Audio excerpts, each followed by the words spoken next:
It has never been more unaffordable to own a home in the United States. According to the US Census Bureau, back in 1990, the median home income was about $30,500. And back in 2022, the median home income was about $75,000, an increase of 146%. And now we look at the median home price. The median home price back in 1990 was about $124,000. But back in 2022, the median home price was about $418,000. So that's an increase of 237%. And without getting into the weeds of inflation and the cost of living and things like that, we're already seeing a disparity between how much you can make and how much you can own. More and more renters are looking to renew their leases rather than save up money and try to buy a home. Of course, this is just looking at the down payment and the closing costs, and it's not even talking about the mortgage and what it costs to maintain a home. So maybe we should all give up and fall into despair of not being able to afford a home.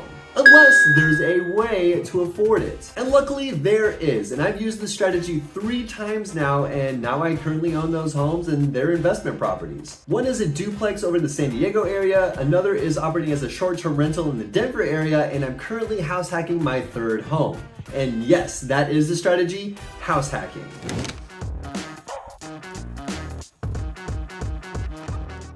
And it's all thanks to house hacking that I can live the life that I want right now. Actually, I'm on the road and I'm currently in Sneads Ferry, North Carolina, visiting some friends, hanging out at the beach, and enjoying life as it is, and it's because of house hacking. So if you think you can't afford a house in a high cost of living area like Denver or San Diego or any of the metropolitan areas, I got the strategy for you, and I'm gonna show you how you can house hack. So we're gonna break this up into 3 parts. It's gonna be what the heck is house hacking, how much you have to save up to house hack, and number 3, how to strategize your house hack for maximum income. So first things first, what the heck is house hacking? House hacking is the concept of owning a home and renting out the bedrooms or a portion of the house in order to reduce your living expenses and have more money in your pocket. And a lot of people do this in college. They have that lifestyle where they have housemates, 5 or 6 housemates, and they all rent out a bedroom. But in this case, we want you to own the home and generate that wealth for buying and holding. And so one of the strategies is the rent by the room strategy, where you can own the home and you can rent out each of the bedrooms for a set amount per month.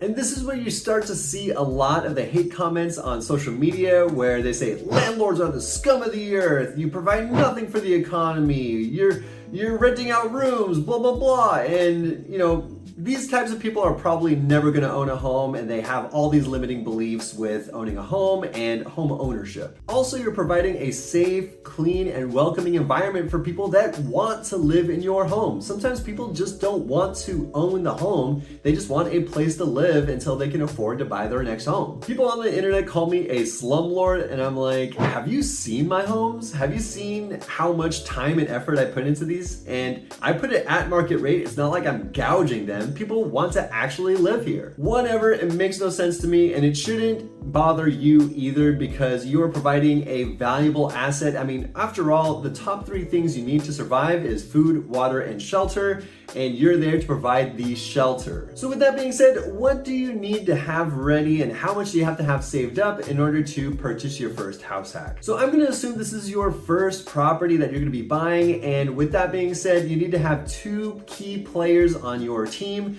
the real estate agent and the lender. The real estate agent will have the resources necessary for you to find the home, analyze the deals, negotiate for you, write the contracts, and all that good stuff that is more home specific and trying to find that home. I mean, that's exactly what I do. I make sure that it's as smooth as possible, the whole transaction, and I want to make sure you're making the right decision for you, analyzing the deals, writing contracts, and how much you're going to be making on the property, and how to shift that mindset from renter into a brand new homeowner and house hacker. So if you're ever curious about that stuff, please comment down below or hit me up. All my contact information is in the description below. I want to make sure that you're making the right decision with whatever investment that you're trying to get into, especially real estate. And so the second person that you need to have on your team is the lender or the bank. A lot of people relate this to, let's say, Chase Bank or Wells Fargo, but there's even some smaller lenders out there that I would prefer you contact, just because they answer their phone after business hours and they're actual humans instead of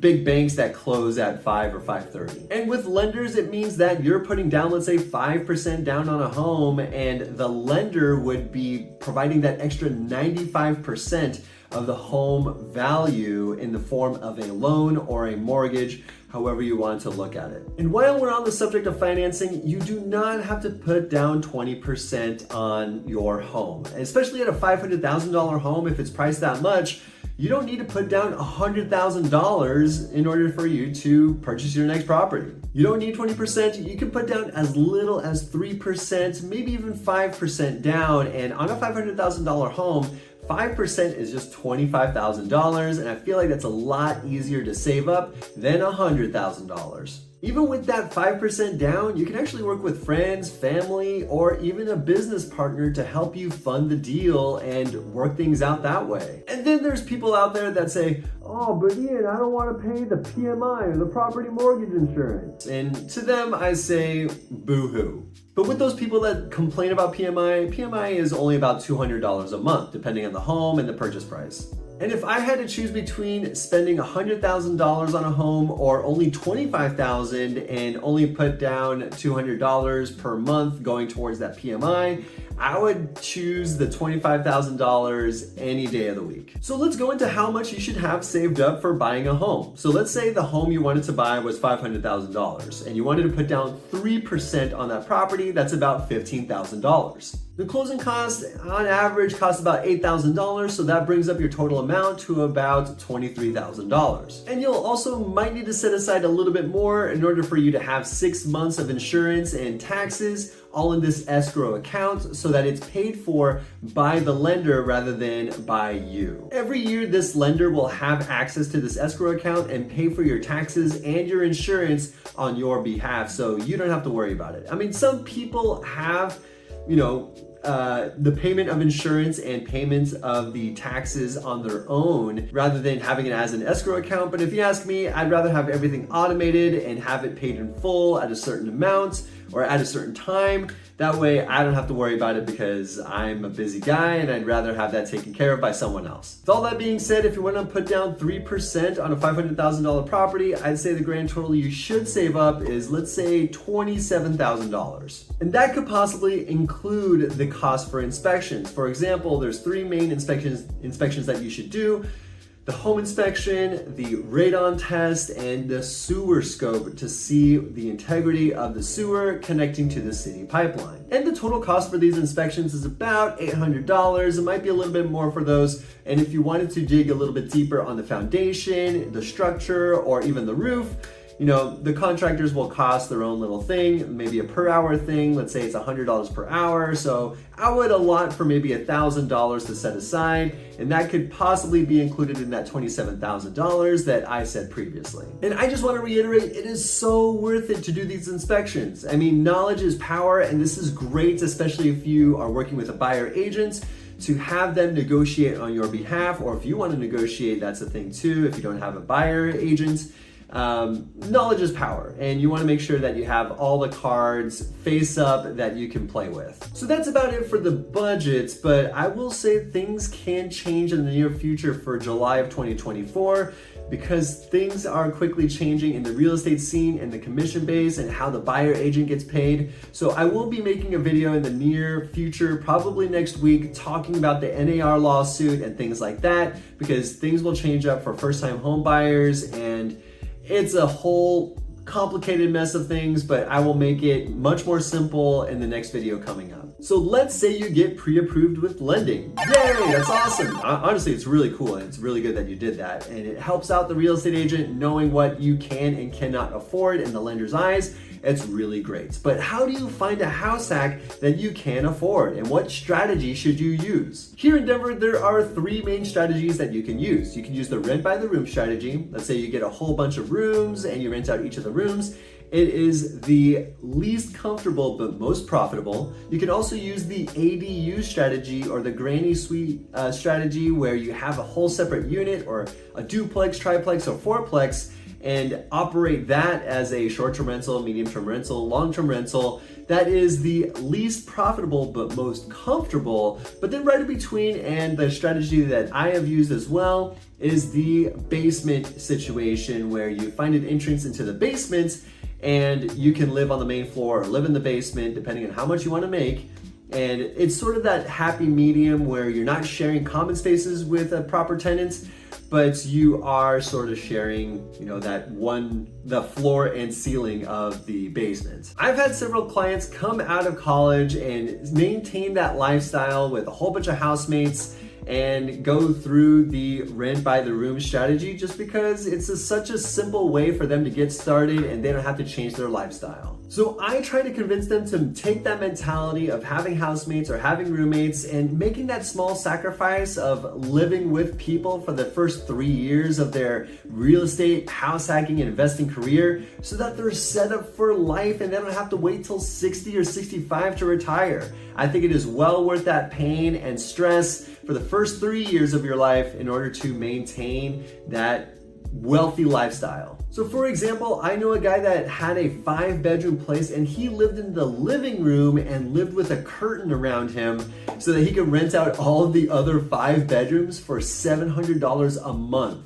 So with that, he was making $3,500 a month. His mortgage was $2,200 a month, and he was making $1,300 a month just for living in his home. So not only was he not paying for his living situation, but he was getting paid just to own the home and have renters live with him. Keep in mind that was several years ago, I think back in 2017, but nowadays home prices are much more expensive, but rent has also increased as well. When I first moved to Denver, I found out that the basements are sick and there are like no basements over in the California area.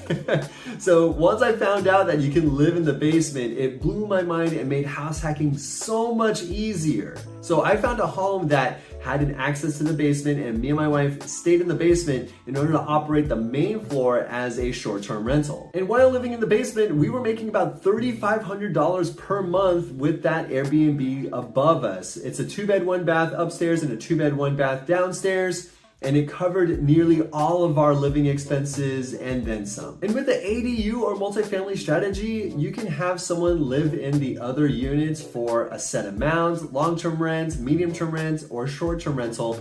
And with the city of Denver in specific, they only allow you to have a short-term rental if you are living in the property. So it's all the more reason to house hack in the Denver area so that you can make more money and squeeze out as much income as possible using the short-term rental strategy. Of course, with the ADU or the small multifamily situation, it will cost more either to buy, because a lot of people are looking for 2 units on 1 plot of land, or to even just build an ADU, where oftentimes they cost $150,000, maybe $250,000, depending on the finishes, where it is, and how many units. Going back to square one, house hacking is the best way to get into real estate, and I feel like I only touched the surface of the whole strategy.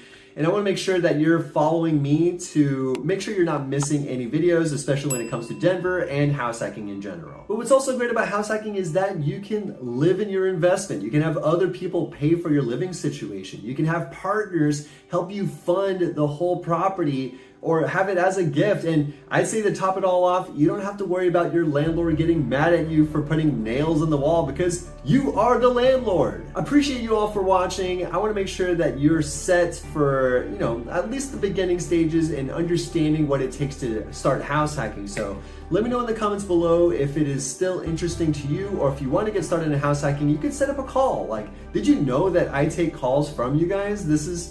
I'm here to help you. Even if you're not looking to buy or sell right now, I want to make sure that you're making the right financial decision and you have expectations put into perspective, especially in the market as it is right now. So let me know, hit me up, text me, send me an email. All my contact information is down below. Make sure you subscribe and like so you don't miss any other videos. Thank you so much, guys, and I'll see you next week.